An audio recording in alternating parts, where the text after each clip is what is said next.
working in the user coordinate system using the line tool, which allows transferring, as for the world coordinate system workflow, line, polylines, and multi-lines or sections directly in top view in world coordinate system.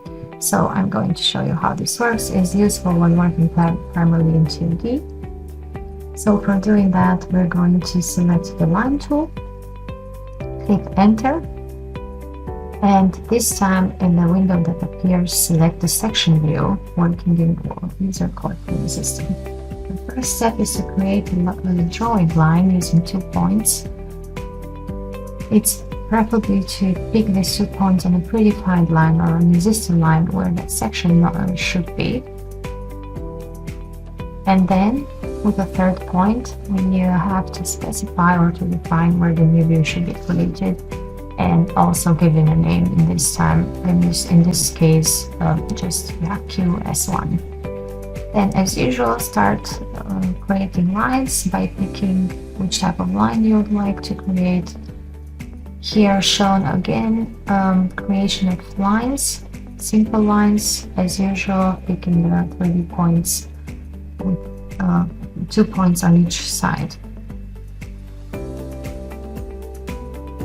And with that, we can start vectorizing a facade or a section, and everything will be created in world coordinate system in the top view.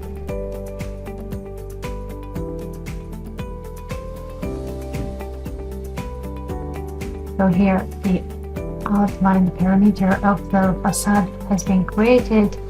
As mentioned, also all the other 2 options can be used, polylines and multi-lines. Now shown how to create polylines.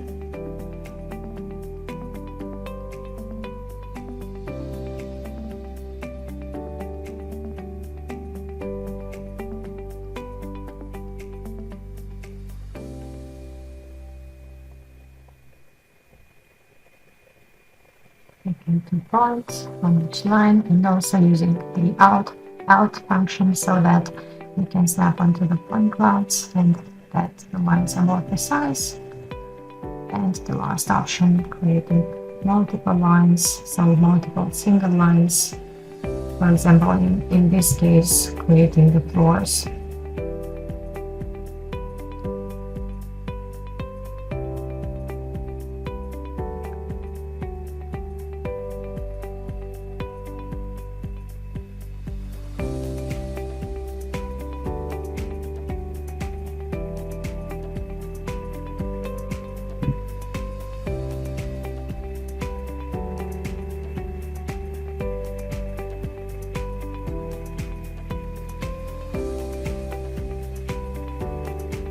And now we created more or less the facade view, and this will be then afterwards edited.